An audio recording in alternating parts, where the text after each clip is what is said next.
Queridos amigos, estamos de vuelta.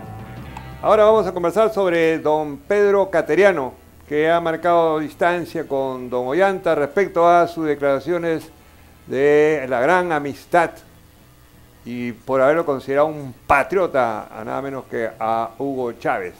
Recordemos que durante bastante tiempo el señor Ollanta Humala y su esposa Nadine estuvieron negando vínculos de toda clase y en todas las formas con don Hugo Chávez.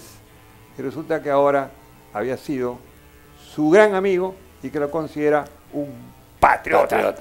Digno de imitarlo aquí en Perú. ¿Ah?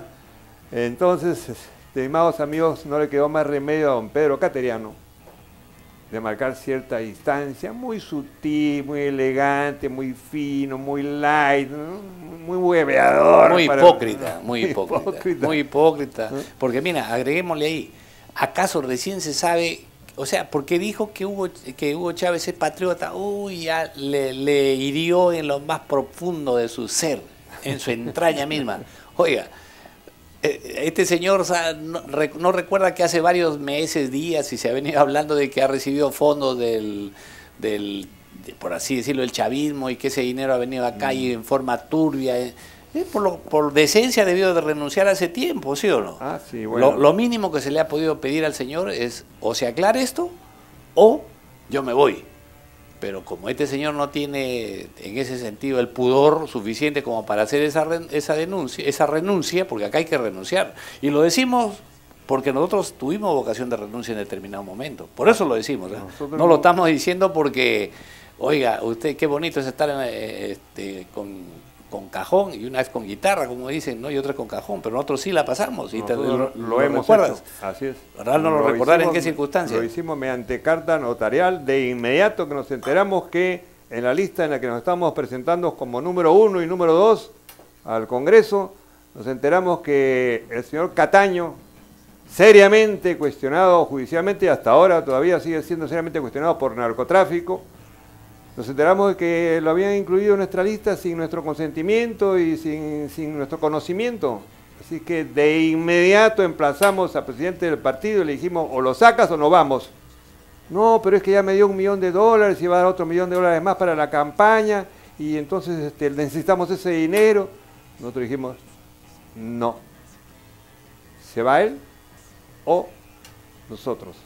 Y por supuesto, como él prefirió quedarse con el $1 millón, que no sé si Cataño se lo ha pedido, pero no sabemos. El asunto es que en el acto nos fuimos a una cuadra, a una notaría, redactamos la carta notarial y la ingresamos. Chao, se acabó. Liquidado el asunto y seguimos nuestras vidas hasta ahora que estamos nuevamente con los deseos de volver a trabajar por nuestra querida patria. Así que nosotros hemos dado el ejemplo de cómo es que se debe actuar de inmediato cuando algo no está conforme a nuestros principios, a nuestros valores. Eso se llama vocación de renuncia. Así es. Aun cuando nuestras expectativas de llegar al Congreso eran sido bastante grandes en ese momento. Pero disculpen ustedes, preferimos que la historia no nos recuerde pues de la manera más terrible, más crítica, más vergonzosa y todo eso. Bueno, como lo vamos a recordar seguramente. Producción, ¿tiene usted algunas imágenes que nos ayude, por favor?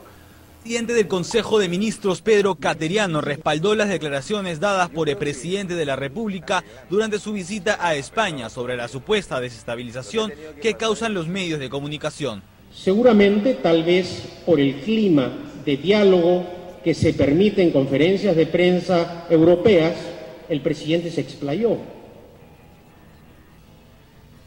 Ahora, en lo personal, coincido en la mayor parte de los conceptos vertidos por el presidente de la República. Hay uno en el que no coincido. Yo no admiro a Hugo Chávez. Quien también apoyó la opinión de Cateriano fue la ministra de Relaciones Exteriores. La situación en Venezuela, nosotros no nos vamos a pronunciar porque es un asunto interno. A nivel personal, yo puedo tener una opinión respecto de lo que ocurre, pero en mi condición de canciller no lo voy a hacer.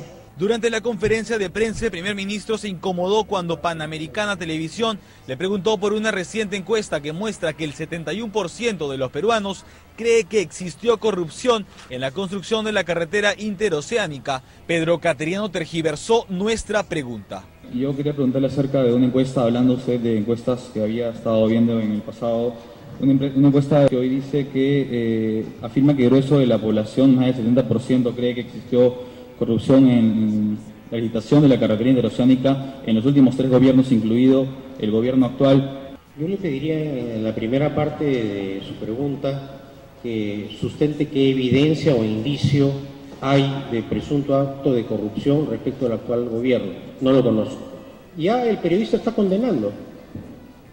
Si recién se va a iniciar la investigación. Recién se está iniciando la investigación y el periodista de Panamericana Televisión ya está condenando a los 3 gobiernos, ¿no? Es una presunta, son presuntos actos de corrupción. El premier evitó responder sobre el problema entre la Cancillería y el MEF.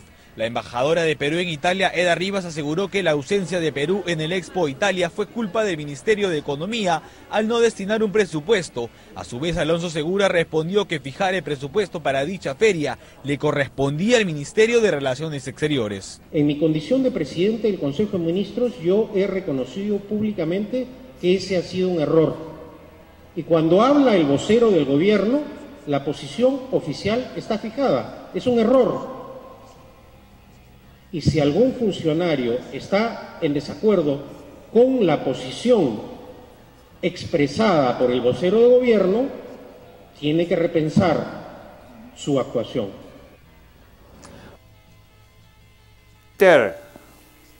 Pedrito, un error de esa naturaleza se paga, ¿sabes cómo? Con la renuncia. Eso no es un error insignificante. No es que fue una letra mal puesta y se corrigió en la computadora o con el liquid paper. No, ese error es gravísimo. El Perú debió estar allí y no hay tutías. Chile ha estado promocionando nuestro pisco como pisco peruano. La quinoa nuestra, la nuestra quinoa, la embajadora de la quinoa, la esposa del presidente. Ha quedado por la pata de los caballos, porque Chile ha estado promocionando la quinoa como chilena. Pero él mismo se condena, Víctor, cuando él él dice, claro que dice que cuando el que no está de acuerdo con lo que él está hablando como vocero del gobierno, debe renunciar o irse, ¿no? Algo así. Pero ¿qué ocurre? Él está en desacuerdo con lo que habló su presidente, porque dice que yo no concuerdo con la admiración que tiene por Hugo Chávez. Yo no admiro, no admiro a Hugo Chávez. Y nadie está hablando, el presidente no está admirando a Hugo Chávez, el presidente está definiendo que es un patriota. Así es. Ya, y no ha dicho que admira a Hugo Chávez, o sea, encima lo está cagando al idiota ese. Disculpen ustedes, pero yo no entiendo cómo este señor, o sea, ahí viene su perfil un poco, vamos a decir, militarista que tiene, pero sin ser militar, ¿no? Yo diría, bueno, militarista fundamentalista, diría. Fundamentalista mejor. Porque militarista estaríamos haciéndonos daño. Fundamentalista, porque él está tratando de sostener que el que no está de acuerdo con él, que es el vocero, que se vaya. Muy bien. Y lo que él está en desacuerdo con el presidente, pues, no, él se queda. Él se queda. Ya, ese es uno. Dos, hay un segundo tema, Víctor, dentro de ese que es importante observar. Desde hace buen tiempo, la mayoría de diplomáticos que están en los puestos de la Cancillería o en otros ministerios son gente en actividad.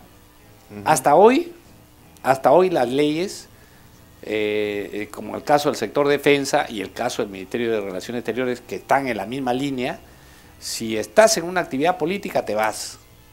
Entonces la señora no es que esté en desacuerdo, no, la canciller lo que está diciendo es simplemente yo no puedo hablar porque soy un personal en actividad y que yo le debo obediencia al presidente. Entonces hay un conflicto de intereses ahí, porque no puede estar subordinada no solamente políticamente, sino jerárquicamente. Entonces, ese es el problema de la canciller que tiene en este momento. Y eso es una cosa que el Congreso debería pronunciarse. Miren, yo conozco otros países que tienen otro tipo de licencias con otra cultura. El que está en actividad hace una suerte de pedido y solicitud para que le den licencia por el espacio que dure el proceso político, y se presenta como candidato, como lo que fuera. Pero esta señora sigue estando en actividad. Entonces, eso es grave. ¿Por qué? Porque yo no estoy de acuerdo que la señora no tenga independencia política, porque no la puede tener desde el momento que está jerarquizada en su condición de funcionaria del Estado. Ella es funcionaria del Estado. Es funcionaria, sí. ¿Ya? O sea, eso estamos claros en ese tema. Claro. Entonces, aquí hay un segundo problema que yo quiero hacerle notar. Por eso es que, con esa misma prudencia, ningún miembro en actividad de la Fuerza Armada puede ser ministro. Así es. Porque tiene una obediencia debida, y por otro lado tiene una responsabilidad política. Entonces, oiga, ¿en qué estamos? Pues es un arroz con mango. Entonces, ese arroz con mango en la Cancillería se viene produciendo hace buen tiempo. Lo pusieron a Alan Wagner como ministro de Defensa estando en actividad. Estando en actividad también, y sí. Hoy hay varios funcionarios del Ministerio de la Cancillería, del Ministerio de Relaciones Exteriores, que están trabajando en el Ministerio de Defensa, en cargos que no les corresponde.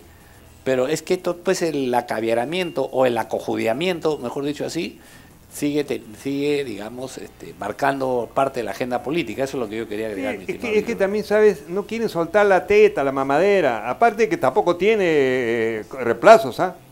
Yo no creo que alguien se atreva en estos momentos, que este gobierno está de caída imparable, alguien quiera quemarse políticamente ingresando a ese Consejo de Ministros. Pero además no quieren soltar la mamadera. No quieren soltar la mamadera porque miremos lo que está ocurriendo en este momento, por ejemplo, para la elección de la mesa directiva, la presidencia del Congreso de la República. Ya están los cubileteos, están dándose, ¿no? Y entonces están allí ofreciendo y tratando de conseguir la presidencia del Congreso de la República. ¿Por qué? Porque este último tramo es el que los va a llevar a tener poder, manejo para sus propias campañas.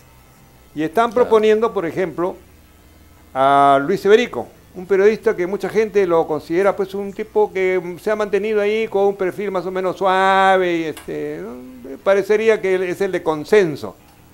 Pero no están diciendo que Luis Iberico tiene un anticucho y nada menos que vinculado con Orellana. Les voy a recordar, queridos amigos. Resulta que, sí, es interesante, es un anticuchito ahí que parece pequeño pero es gigantesco. Resulta que ustedes recordarán que Orellana, con su revista famosa, esa Juez Justo, ¿no?, atacaba de alma, le daba a Víctor Andrés Belaúnde. García Belaúnde. A Víctor Andrés García Belaúnde, gracias. Y le daba de alma. Entonces llegó un momento en el que Víctor Andrés García Belaúnde, nada tonto, con todo el poder que tiene el Congreso, empezó a copiar información y a soltarla para que Orellana se le empezara a mover el piso. Y eso es lo que lo ha traído abajo, en realidad, ¿eh? Es el que le hizo frente a Orellana y que promocionó su caída estrepitosa fue Víctor Andrés García Belaúnde. Pero bueno, el asunto es que estaban enfrentados y Juez Justo le iba ganando la partida. De pronto empieza a revertirse la situación y Víctor Andrés García Belaúnde acopia suficiente información como para que Orellana se le investigue y se le mueva el piso de tal manera que se le convierta en una arena movediza. ¿Qué hace Orellana en ese instante? Envía un mensajero. Envía un mensajero, Orellana, donde Víctor Andrés García Belaúnde, para decirle: queremos conversar contigo, quiero conversar contigo. Te invito a que vengas a mis oficinas para conversar. Y entonces, ¿quién fue ese mensajero? Luis Iberico. Entonces Luis Iberico va donde Víctor Andrés García Belaúnde y le dice: ¿sabes qué? Orellana Rengifo quiere hablar contigo. Víctor Andrés García Belaúnde le dice: no, si él quiere que venga acá a mi casa, yo no voy a ir a su oficina. Regresa Iberico y le dice: oye Orellana, ¿sabe qué? Víctor Andrés García Belaúnde dice que no acá en tu oficina, sino en su casa. El otro encargo es: no, entonces dile que en un lugar neutral. Va Iberico donde Víctor Andrés García Belaúnde y le dice: ¿sabe qué? En un lugar neutral. Víctor Andrés García Belaúnde le dice: no, acá en mi casa o en ninguna parte. Y ahí terminó el asunto. No hubo encuentro. Entonces, Luis Iberico está vinculado con Orellana y fue utilizado como mensajero para buscar el arreglo con Víctor Andrés García Belaúnde, que lo pinta bien, en este caso lo pinta muy bien a Víctor Andrés García Belaúnde porque no aceptó, y hubiera sido el colmo también que hacer una negociación con alguien que le había dado de alma, ¿no? Lo había injuriado, calumniado, difamado con su revista infernal esta Juez Justo. Así es que, señores, el presidente del Congreso de la República, el candidato de consenso, mejor dicho, de componendas, es nada menos que Luis Eberico. Era aquel periodista que salió a la fama, entre comillas, la fama esta, con el video de Curi Montesinos, ¿no? De Curi Montesinos. Eso fue todo lo que hizo. Fue también mensajero de Popi. Él fue el que llevó el video. Estuvo negociando a ver quién paga más. Como no había quién pague más, bueno, lo compró, creo que... ¿Quién lo compró? Canal N, no. Canal N, bueno. El asunto es que Iberico es el que estuvo haciendo también esas movidas. ¿Ese va a ser el presidente del Congreso de la República? No, pues. No. Y van a elegir, y por supuesto que con esto va a lograr la reelección. Y no la merece, porque no ha hecho nada durante estos 4 años. Como tampoco ha hecho nada, absolutamente nada. ¿Recuerdan ustedes a este congresista que ingresó al Congreso con el cuento de yo voy a representar los intereses de los consumidores, voy a defender los intereses de los consumidores? Jaime Delgado. ¿Qué ha hecho? Nada. Otro cuentista. ¿Y qué? También vamos a permitir que la reelijan o entre a reelección a Ana Jara después del pleito, el asunto este de los pañales que terminaron siendo utilizados en el Congreso por tanta caca que se le venía, tanta diarrea, con la Omonte que se pelean entre ellas. No, esta gente tiene que desaparecer políticamente, desaparecer. El pueblo peruano tiene que tomar conciencia que debemos escoger bien a quienes nos representen.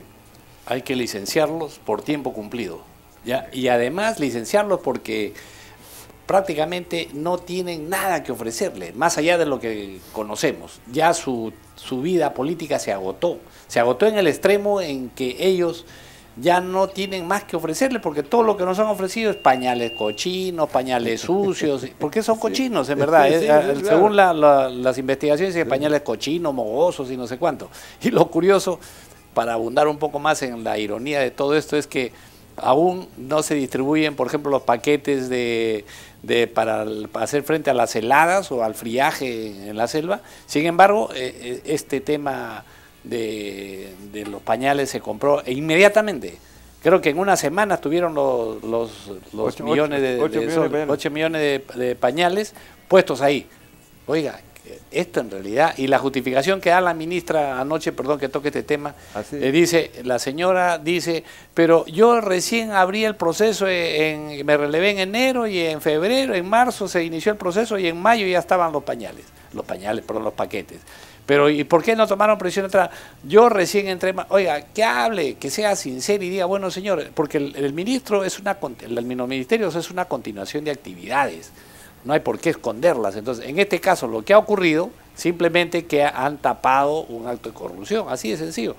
Bueno, estimados amigos, creo que este tema... Un agregadito, permíteme, un agregadito para que no se nos escape el tema de, precisamente como estaba mencionando, Ana Jara y Carmen Omonte. Ana Jara, acabamos de enterarnos que ha recibido, por dejar la presidencia del Consejo de Ministros, que ejerció durante 8 meses y pico, ha cobrado CTS, vacaciones truncas, gratificación trunca, es decir, casi despido intempestivo, embarazo y no sé cuántos beneficios más por 60.000 y pico soles o cerca de 60.000 soles. ¿Y con qué moral cuestionan cuestionan al pasado fujimorista? Yo no entiendo, la verdad que no. Será por los montos, pues, ¿no? La indemnización de Montesinos fue $10 millones, de ahí él andaba más que 56.000 soles, creo. Si es por ese talón, tiene razón, señora Jara.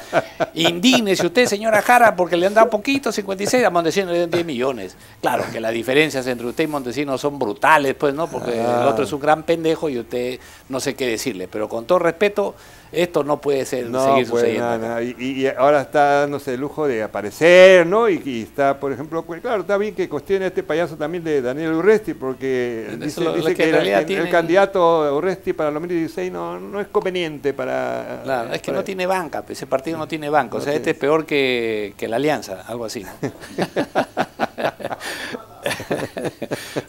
Bueno, amigos, ahora sí hacemos una pausa y regresamos con el siguiente bloque, por favor. Permiso.